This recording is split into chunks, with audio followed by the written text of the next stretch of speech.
Hello दोस्तों। आज हम बात करेंगे एक ऐसे वायरस के बारे में जो बहुत कॉमन है, पर ज़्यादातर लोगों को इसके बारे में पता नहीं है। ह्यूमन मेटान्यूमो वायरस यानी HMPV।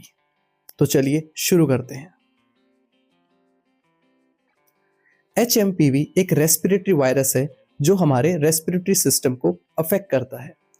ये वायरस न्यूमोविरिडाई फैमिली का हिस्सा है, वही फैमिली जिसमें RSV यानी रेस्पिरेटरी सिंसिकल वायरस भी आता है। इस वायरस को 20 साल पहले डच साइंटिस्ट ने डिस्कवर किया था, पर रिसर्च कहती है कि ये वायरस हमारे बीच पिछले 50 साल से है। अगर ये आपको हो जाए तो आपको कॉमन कोल्ड जैसे सिम्टम हो सकते हैं, जैसे sneezing, coughing, runny nose, sore throat. लेकिन टेंशन लेने की बात नहीं है, ये सिम्टम कुछ ही दिनों में ठीक हो जाते हैं। अगर आपका इम्यून सिस्टम वीक है तो आपको ये कंडीशन थोड़ी सीरियस हो सकती है। अब सवाल ये आता है कि कौन HMPV के ज़्यादा रिस्क में है। चलिए देखते हैं। पहला, बच्चे, स्पेशली जो 5 साल से छोटे हैं। दूसरा, सीनियर सिटीजन्स यानी वो लोग जिनकी उम्र 65 से ज़्यादा है। और तीसरा, वो लोग जिनकी इम्यूनिटी कमज़ोर है। अगर आपके करीबी लोगों में से इनमें कोई भी है तो उनका थोड़ा ज़्यादा ध्यान रखें। बिल्कुल, HMPV एक कंटाजियस वायरस है, मतलब ये एक इंसान से दूसरे इंसान में स्प्रेड कर सकता है। ये ज़्यादातर विंटर के महीनों में एक्टिव होता है।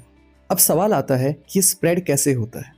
पहला, किसी इन्फेक्टेड सरफेस को टच करने से। दूसरा, इन्फेक्टेड सरफेस को टच करने के बाद मुंह, आँख या नाक से टच करने के बाद।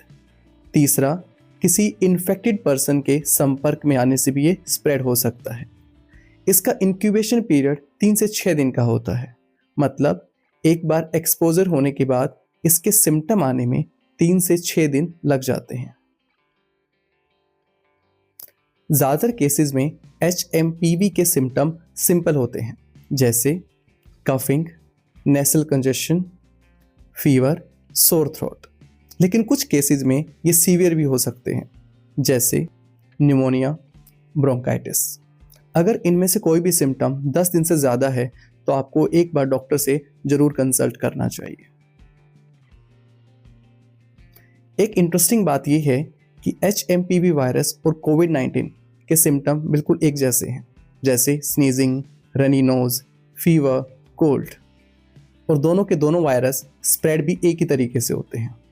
बस इनमें मेन डिफरेंस यही है कि कोविड-19 की वैक्सीन हमारे पास है, HMPV की वैक्सीन अभी नहीं है।